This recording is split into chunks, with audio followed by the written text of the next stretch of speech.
जितने भी फुटेज थे वहाँ कैमरे थे उनसे सबसे छेड़छाड़ खाने की गई है। चेहरा जला हुआ था, कुछ भी नहीं था। ऐसी बुरी तरह से निंदनीय घटना थी और वहाँ डेड बॉडी की हमने शिनाख्त की। मैं पर पुलिस कोऑपरेट करती तो मैं दावे के साथ कहता हूँ मनीषा आज हमारे बीच में होती और उन दरिंदों को पकड़ा जाता।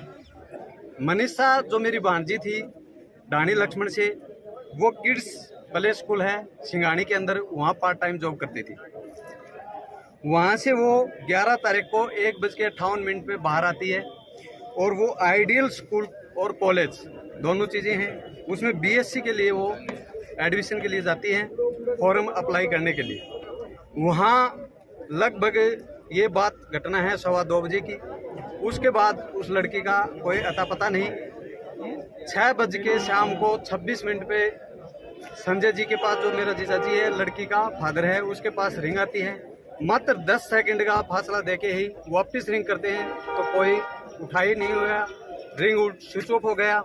उसके बाद जैसे ही संजय जी को पता चलता है कि बच्ची मुसीबत में है, वो बस पकड़ के लुहारू से सिंगानी आते हैं। लुहारू वो पार्ट टाइम जॉब करते हैं और वहाँ आने के बाद 112 पे कॉल करते हैं। 112 पे कॉल करते हैं। कॉल करने के बाद 112 आती है। वहाँ आइडियल स्कूल में जाते हैं। वहाँ जाने के बाद जब उनको बोला जाता है कि भैया आप सीसीटीवी दिखाओ, फुटेज दिखाओ, यहाँ लड़की आई है क्या, उन्होंने मना कर दिया, कोई लड़की आई नहीं है यहाँ और यहाँ स्टाफ भी नहीं है। दूसरी बात, उन्होंने सीसीटीवी कैमरे के दिखाने के लिए भी बिल्कुल साफ साफ मना कर दिया। और जो 112 में जो मुलाजिम थे उन्होंने उनसे कॉलेज वालों से हाथ मिला के और बात करके वापस आ गए। संजय जी को वापस सिंगानी गांव में छोड़ दिया जाता है और 112 से जो मुलाजिम थे वो कहते हैं कि आप थाने जाओ लुहारू, वहाँ FIR कराओ। संजय जी वहाँ से आते हैं, FIR के लिए जाते हैं, FIR नहीं होती। ये घटना 11 तारीख की है, जबकि FIR रात को 12 तारीख को 7:30 बजे शाम को FIR होती है हमारी। जब थाने जाते हैं तो वहाँ भी ऐसा व्यवहार होता है कि मैं शब्दों में शायद ही बयां कर सकूं।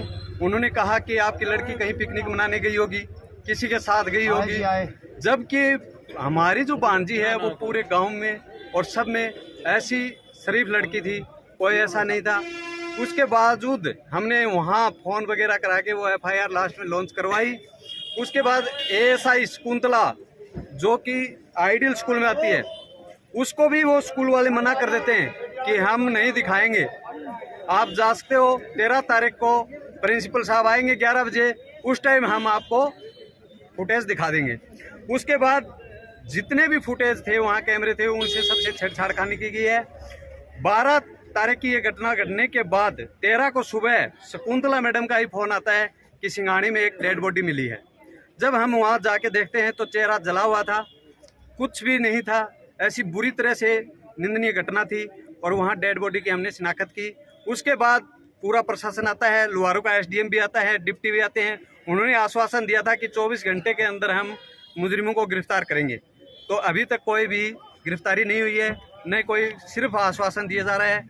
और पुलिस क्या कर रही है क्या नहीं अभी तक हमें कुछ नहीं बताया गया। मिलाकर पुलिस की गलती, अगर पुलिस कोऑपरेट करती समय पर तो अगर समय पर पुलिस कोऑपरेट करती तो मैं दावे के साथ कहता हूँ मनीषा आज हमारे बीच में होती और उन दरिंदों को पकड़ा जाता। तो SP साहब आए, क्या आश्वासन मिला, क्या संतुष्ट? SP साहब ये बोल के गए कि हम कार्रवाई कर रहे हैं, लेकिन कार्रवाई कहाँ तक है और इसके अलावा कुछ नहीं किया। तो क्या जो SHO हैं उनकी जांच से संतुष्ट हैं या किसी और अधिकारी को चाहते हैं? अधिकारी को दी हुई हैं और हम तो संतुष्ट उसी टाइम होंगे जब हमारे सामने मुलजिम पेश होंगे, तब तक कोई संतुष्टि नहीं है। और हमारी मांग यही है 112 का जो भी जाब्ता उस टाइम था उसको सस्पेंड किया जाए, लुहारू थाने को सस्पेंड किया जाए और जो भी मुलजिम है उनको जल्द से जल्द गिरफ्तार किया जाए। तब हम अंतिम संस्कार करेंगे हमारी बच्ची का, तब तक नहीं करेंगे। धन्यवाद।